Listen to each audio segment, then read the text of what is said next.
अस्सलाम वालेकुम। मैं हूं सरवकाश वहीद। जैसा कि हम स्मार्ट सीरीज़ हैंडबुक इंजीनियरिंग की कुछ एमसीक्यूज़ कवर कर रहे थे और इस बुक से हमने कुछ एमसीक्यूज़ कवर किए हैं। मैं आपसे आज इन एमसीक्यूज़ के अलावा कुछ इम्पॉर्टेंट नोट्स जो है वो कवर अप करेंगे। हम उसको दिखाना चाहता हूँ मैं आपको। लाइक ये हर पेपर में ज़रूर इनमें से एमसीक्यूज़ आते हैं जी। ये देखिए, मैंने कुछ नोट्स बनाए हैं। आपको जब भी ये चीज़ें अपने एमसीक्यूज़ में मिलेंगी तो आपको ये बहुत हेल्पफुल होंगे। फॉर एग्ज़ाम्पल हम थायरिस्टर के बारे में अगर पढ़ते हैं तो थायरिस्टर जो है वो एक 4 लेयर सेमी कंडक्टर डिवाइस है। इसमें 3 जंक्शंस होते हैं। मोस्ट कॉमन इसमें SCR है, silicon controlled rectifier.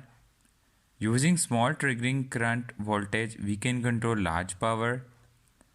used in motor speed control, light dimmers and etc. और अगर हम देखें AC मोटर या DC मोटर की, तो मैंने इसमें कैटेगरी बना दी है कि जो मोटर्स हैं AC में वो इंडक्शन टाइप की होती हैं, लीनियर टाइप की होती हैं, सिक्रोनस टाइप की होती हैं, जबकि मोटर्स जो DC होती हैं वो सेल्फ एक्साइटेड होती हैं या सेपरेटली एक्साइटेड होती हैं। अच्छा, ये जो चीज़ें मैंने आपके लिए लिखी हैं ये रफ़ ज़रूर हैं, लेकिन यकीन कीजिए कि आपको बहुत फ़ायदा देंगी।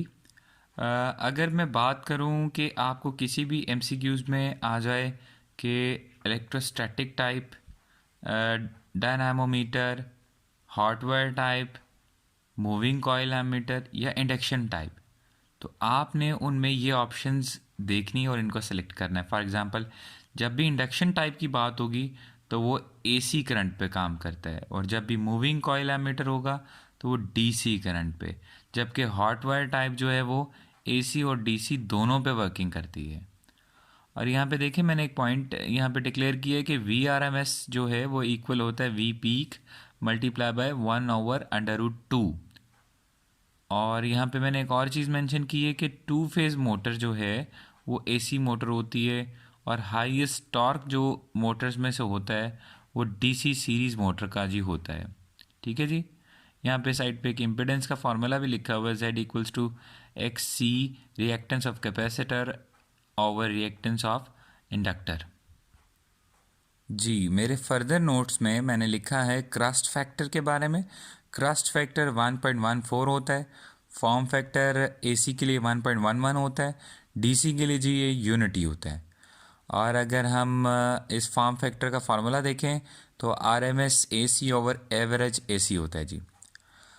अच्छा, अब मैंने कुछ वैल्यूज़ जो MCQs में से निकाल कर यहाँ पे लिख दी हैं जो आपको बहुत हेल्पफुल होंगी रेक्टिफायर्स में।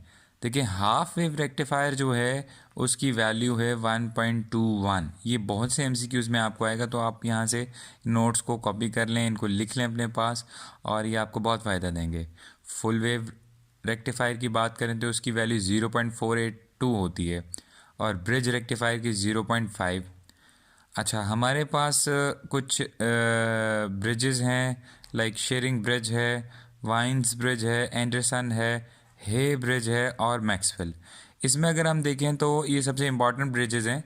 जो शेयरिंग ब्रिज है वो इंसुलेटिंग प्रॉपर्टीज़ ऑफ केबल्स या dielectric losses as well as capacitance measurement के लिए तौर पे इस्तेमाल होता है। जबकि वाइन्स ब्रिज की बात करें तो वो सिर्फ कैपेसिटेंस एंड ऑडियो फ्रिक्वेंसीज के लिए इस्तेमाल होता है। और एंडरसन ब्रिज की बात करें तो ये मेजर करता है जी dielectric loss of an insulator और उसकी इम्पीडेंस को। जबकि हे ब्रिज और मैक्सवेल ब्रिज, जो कि सबसे ज़्यादा पूछा जाता है, याद रखिए दोनों ही सेल्फ इंडक्टेंस को मेजर करते हैं, जो कि एडवांस फॉर्म ऑफ मैक्सवेल की ही हे ब्रिज है। तो ये दोनों सेल्फ इंडक्टेंस को ही मेजर करते हैं जी। इन रफ नोट्स का एक और पेज ओपन हो चुका है जी आपके सामने। उसमें ट्रांसमिशन लाइंस के बारे में कुछ बताया मैंने। ट्रांसमिशन लाइंस जो हैं वो स्टार्ट होती हैं 110 kV से ऊपर या उससे बराबर। सब ट्रांसमिशन लाइंस की बात करें तो वो 66 kV और 33 kV के दरमियान होती हैं।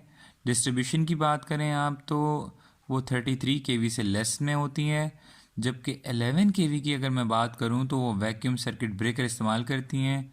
अच्छा जी, यहाँ पे मैंने लिख दिया जी long transmission lines, medium transmission lines और शॉर्ट ट्रांसमिशन लाइंस के लिए कौन कौन से रिलेज यूज़ होती हैं।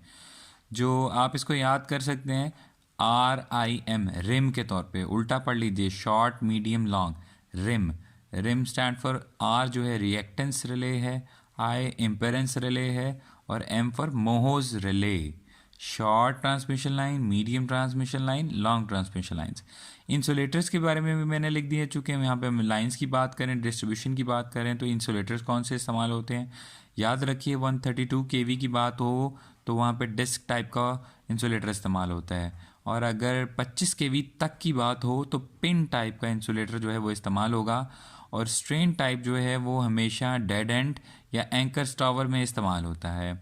एक छोटा सा MCQ यहाँ पे मैंने लिखा है कि हाई टेंशन केबल जो होती हैं वो 11 केवी की होती हैं। ठीक है जी। अच्छा जी, हम आगे अब नेक्स्ट जी, हमारे पास यहाँ पे काफ़ी छोटी छोटी इलेक्ट्रॉनिक्स की चीज़ें हैं जी। IGFET है जी, इसका stand for insulated gate field effect transistor होता है जी। और मॉसफेट की बात करें तो metal oxide semiconductor field effect transistor है।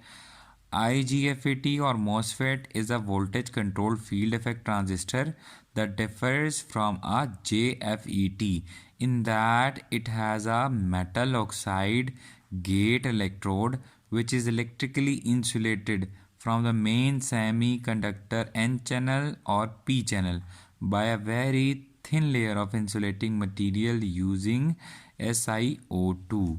ये जी देख लें जी, IGFET और MOSFET जो है वो voltage control FET effect transistor हैं, और डिफ़र कैसे करते हैं जी।